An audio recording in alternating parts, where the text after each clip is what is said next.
Celtics general manager Brad Stevens speaks up. He says that the Celtics could pursue a big wing ahead of the trade deadline in February, and he also says that Neemias Queta could get a bigger role with the Celtics. So much great news to break down in this episode of Celtics Digest. I'm Bruce Veliz, but before we dive into any of that exciting news, I would like to say that roughly right around 80% of our viewers are not subscribed. I would greatly appreciate it if you guys hit that big old red subscribe button and join the Celtics Digest family. We're getting closer and closer to our goal of 3,000 subscribers, so if you guys want to make sure you stay up to date on daily Boston Celtics coverage, make sure to hit that subscribe button, as you definitely will not regret it. But let's dive into the news at hand today. Make sure to grab a snack, as today is going to be a jam-packed episode as we dive in exploring these Celtics topics. And the first one that we'll be looking at is the Celtics looking for a wing.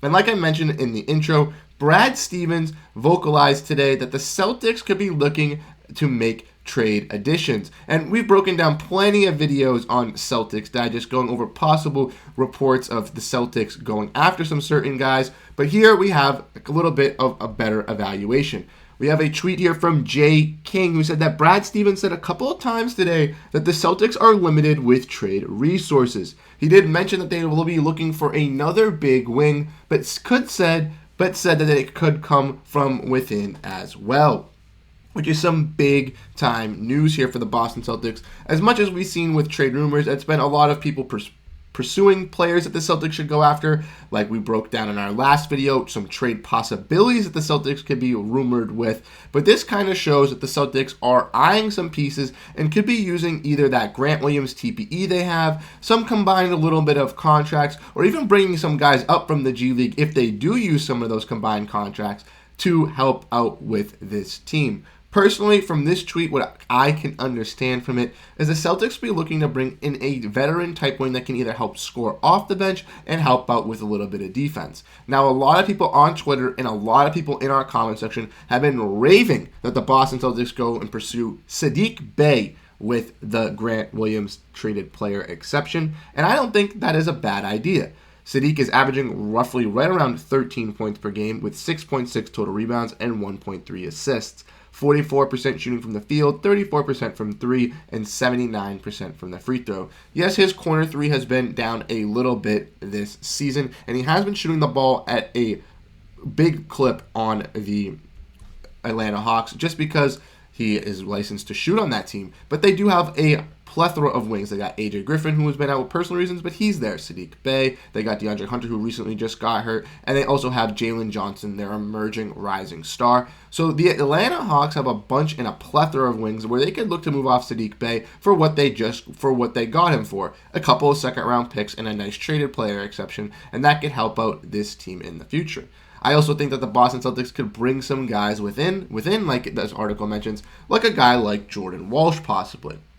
Obviously, Jordan Walsh has a lot of development time that he needs to get in Maine, and that's why he's been playing with this Maine squad. But a guy like Jordan Walsh could easily come up for the end of the rotation, be a decent player, kind of take over those Lamar Stevens and Oshae Brissett minutes, as those minutes aren't really heavily prioritized by those guys, and he could just be coming in, just getting some development time in the end of the regular season and into the playoffs to kind of build up on that chemistry to help him out for next season.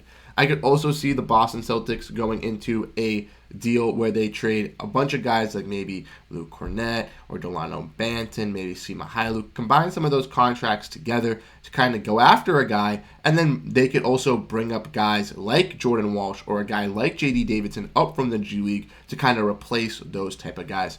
I easily think that JD Davison can work his way up, and Jordan Walsh, they both can work their way up to making a nice standard NBA contract. If it's not this season, possibly next season, and that is something that the Celtics will have to wait on. Could it be someone on the Boston Celtics that they trade for, or could it be someone from the internal that they bring up? Let me know what your thoughts and opinions are in the comment section down below. Who would you like the Celtics to go after as a nice big-time wing? But let's dive into the important news, which is talking about Neemias Queta possibly being converted to a standard contract.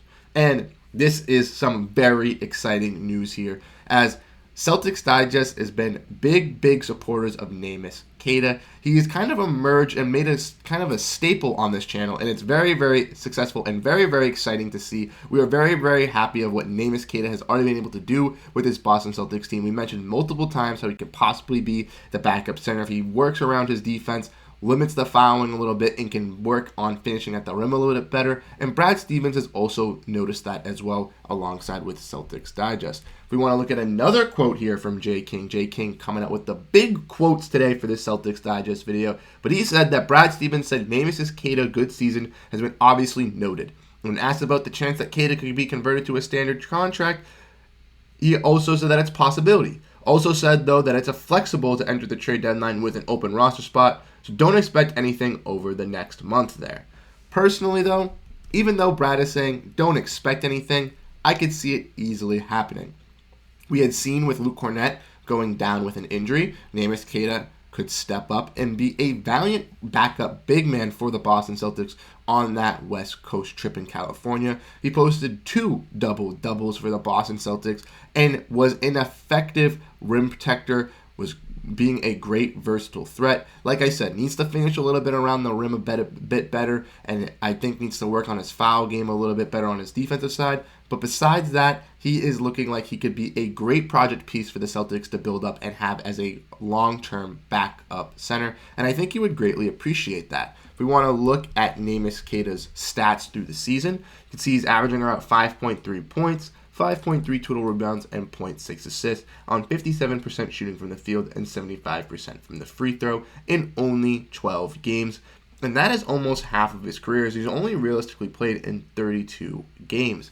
And that's actually a pretty solid effort from Neemias Queta. We didn't really see him play early on in the start of the season, and if we want to look at his game log stats, you guys can see his first game that he played in for the Boston Celtics all year was on November 19th.